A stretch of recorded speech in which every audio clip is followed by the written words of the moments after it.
With the Prime Minister today declaring that he'd like to put a ban on the radical Islamic organisation Hizb ut-Tahrir, spokesman for the group, Wasim Darihi, joins me now.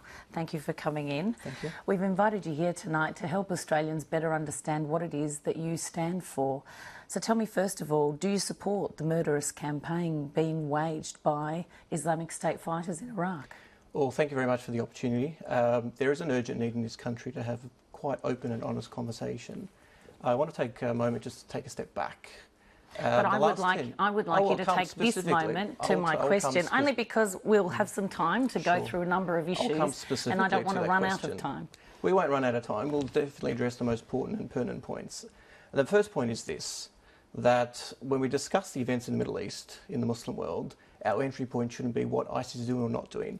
ISIS exists in a particular context. What's that context? That context is a century more of colonial occupation. And I don't want to talk to you about the context at this point in time. I want you to address the very specific nature of my question, which is the tactics that this group is employing. Do you support them or not? The fact that we don't want to have this discussion now is indicative of where the entire discussion around the war on terror narrative goes.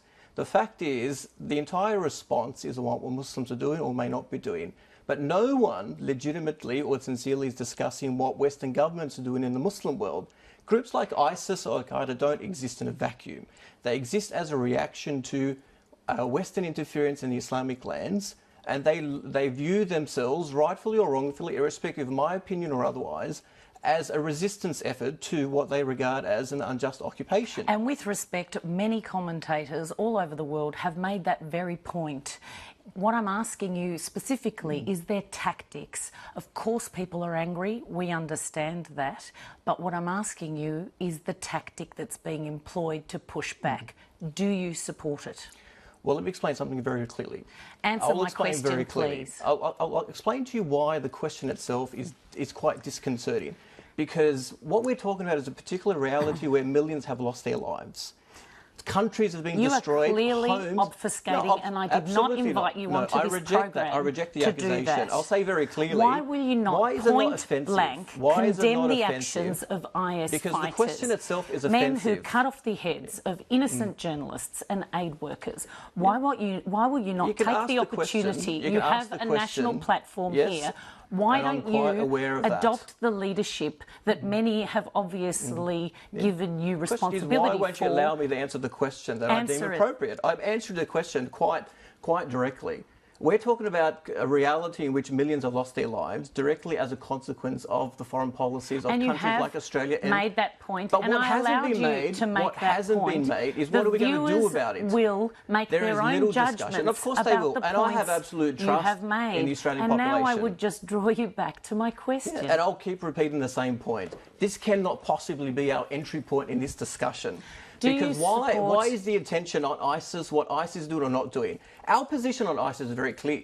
Our position on ISIS was released years before Tony Abbott wanted to make it a political issue. Okay, for those who haven't read it, tell me. We come from a very clear perspective. Our moral compass is not based on political expediency. Assad has been slaughtering hundreds of thousands, and Tony Abbott has not moved a single fighter jet to oust him from his position. How are we supposed to believe that this current mission is a humanitarian one when because we were invited in by a legitimately elected government in Iraq? On a matter of principles. Syria is in the midst of a civil war. That is a separate conversation to the one we are discussing here. We're talking principles. I am discussing with you the tactics of a group that is masquerading behind a religion which many people who follow that religion do not agree with and in fact condemn.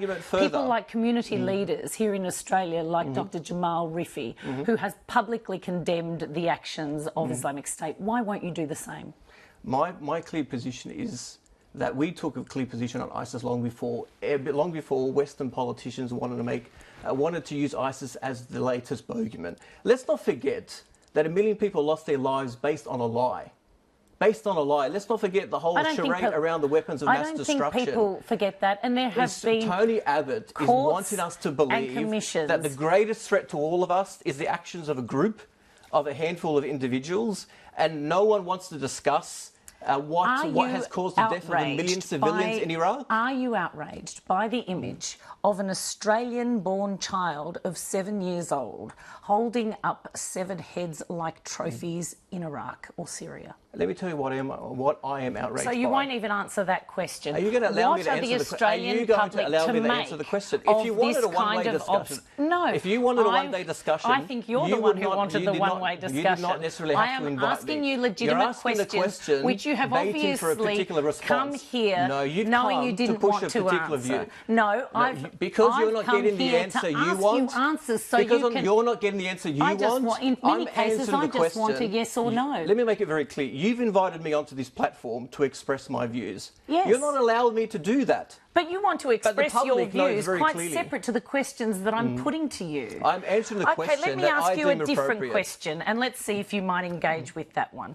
Your group is calling for a caliphate governed by Sharia law. What would that look like in Australia? This is the absurdity of this entire discussion.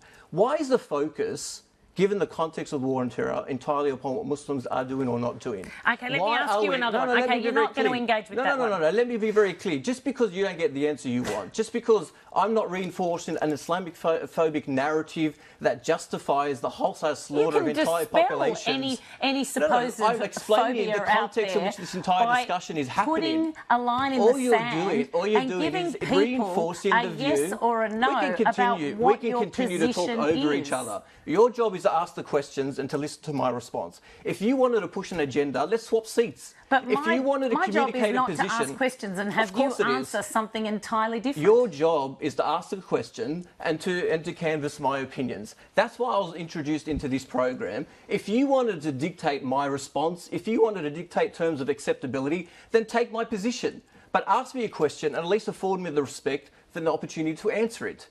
I come from a very clear point of view that as Muslims we have a fixed moral compass that says it's unequivocally, under any conditions, it's an aberration to kill innocent civilians.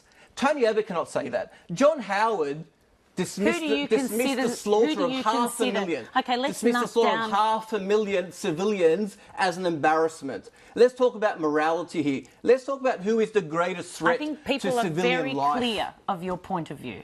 They're clear on that point of view. You've expressed it a number of times. Yes.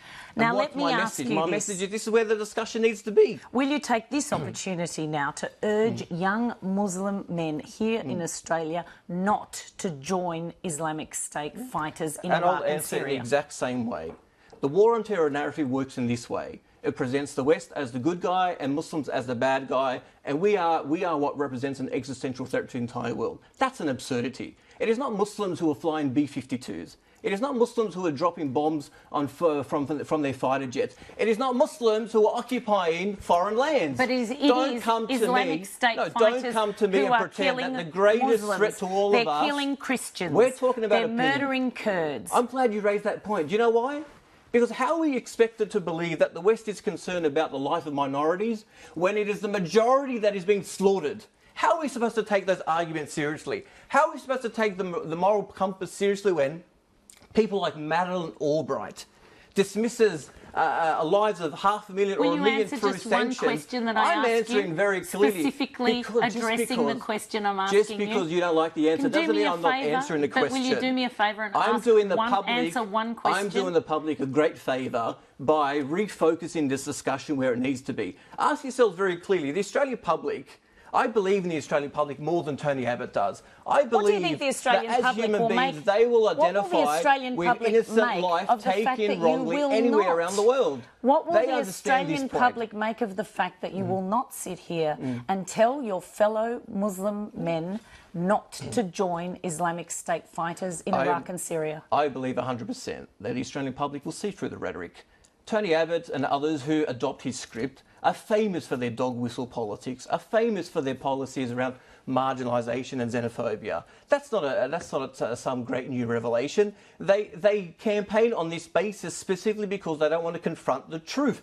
And the truth is, it is not Muslims who are occupying foreign lands. It is not Muslims who are killing millions of civilians. And it is not Muslims who are shaking hands with barbaric tyrants. Where are we occupying foreign lands? Barbaric tyrants. Where are we occupying foreign lands? After 300,000 lives have been lost in Syria. Okay, now I'm engaging with your comments. Where are we? Iraq, Afghanistan, We're not supporting occupying an Iraq. international architecture that enslaves entire population. We're not occupying Iraq. You can place whatever spin you like. We live it. The democratically elected government in Iraq has invited us in. And that's why, as a Muslim, I'm telling the Australian public the reality of what this government is doing in our lands. We live it. It's not an academic exercise. No, you're living in Australia. You're an Australian resident. It's not about point scoring. You're an Australian citizen. The Australian public you're needs not to living know. anything We need in to Iraq. have an honest conversation about what this government is doing in your name. And it is frightening. John Howard dismissed 500,000 lives as a mere embarrassment, and he did it in the people's name. In your name. In the people's name.